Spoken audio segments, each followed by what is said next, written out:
The night sky over Miami poured like a waterfall. Rain lashed against the glass windows of St.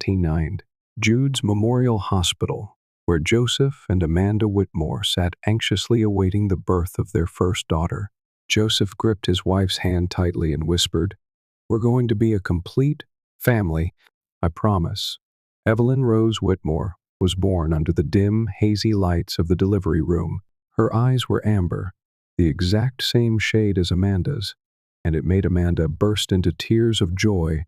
"My baby, my angel." But the joy didn't last long. The following morning, a nurse discovered the crib empty. Amanda screamed, running down the hospital hallway, "Evelyn, where's my baby?" Outside, the rain kept falling, as if the heavens themselves were weeping for what was about to be lost. 3 days later, an old wicker basket was found in front of the Hope Center for Children in Jacksonville. Inside was a baby girl wrapped in a damp blanket, whimpering softly from the cold. Sister Maria, her hands trembling, gently lifted the child.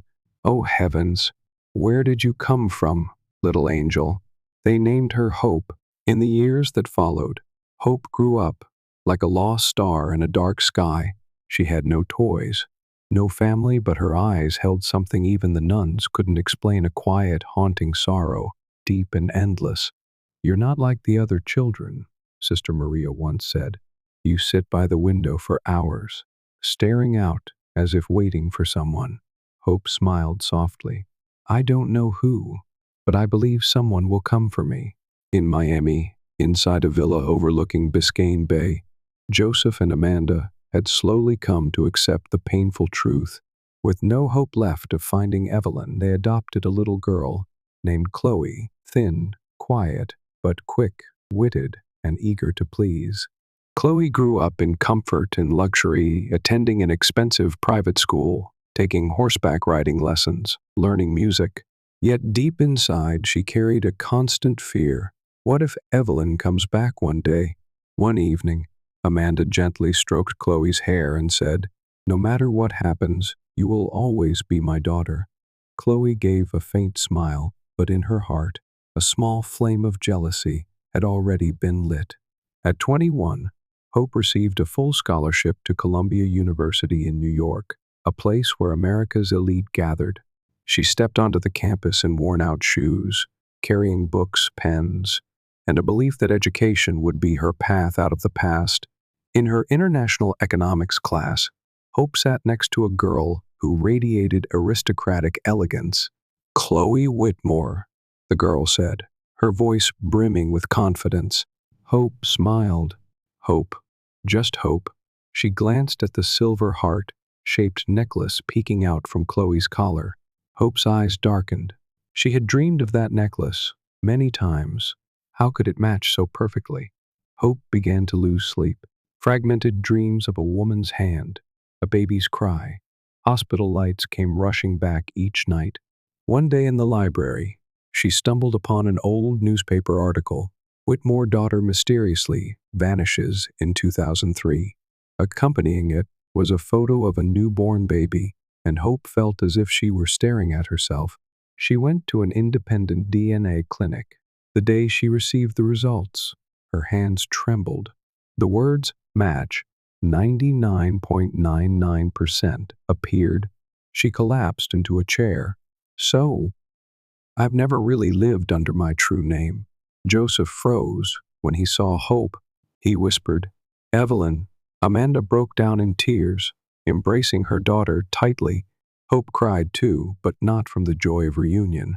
Rather from the ache of a lifelong pain finally confirmed. Behind them, Chloe stood in silence. She clenched her fists. That girl really came back. Chloe began her campaign to overshadow Hope. She secretly infected Hope's laptop with a virus and blamed her for it. She whispered to everyone that Hope was a fraud, just someone taking advantage of the family's sympathy. Hope didn't respond, but in her diary she wrote, "Chloe doesn't want me here, but I won't leave. I will reclaim everything I've lost with the truth." At a luxury hotel project launch event in Chicago, Chloe secretly spread a rumor that Hope had slept with a business partner to secure the deal. The news spread like wildfire. Amanda was so shocked, she fainted. Joseph said nothing. He simply gave the order, "Leave this house. From this day forward, you are no longer my daughter." Hope walked away in the rain. Her heart was shattered, but her eyes were no longer weak. 3 months later, during a strategic board meeting at the Whitmore Corporation, a young attorney walked in. Hope, she stood before the board and presented a financial report. Ms. Chloe Whitmore withdrew $5 million from the charity fund for personal use. A video played. Chloe sneaking into Hope's office, copying data, then speaking into a hidden camera. That girl should have never come back to life. The room fell silent. Amanda wept. Joseph lowered his head. Chloe was escorted out of the conference hall by the police. The media erupted with headlines. Joseph offered Hope the position to replace Chloe, but Hope smiled and said, "I don't need a title.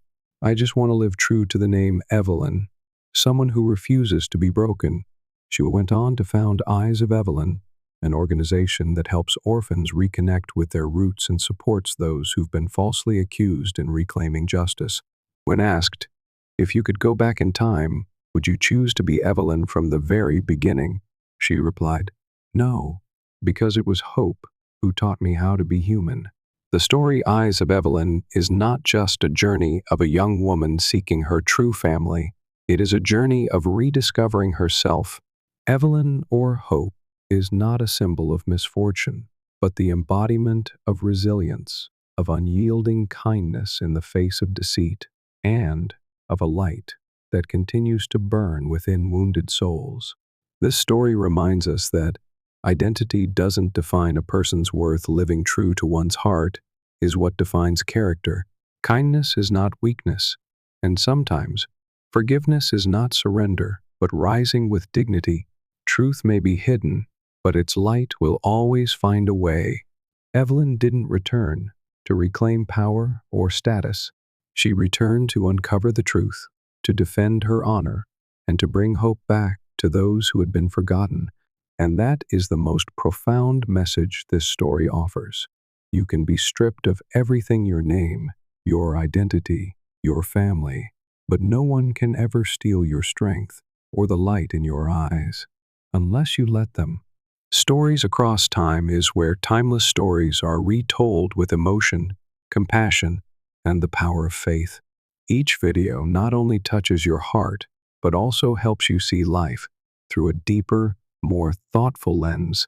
If you love emotional stories that inspire and heal the soul, hit subscribe and join us on a journey to discover life's most meaningful messages. Subscribe now to Stories Across Time, where every story matters.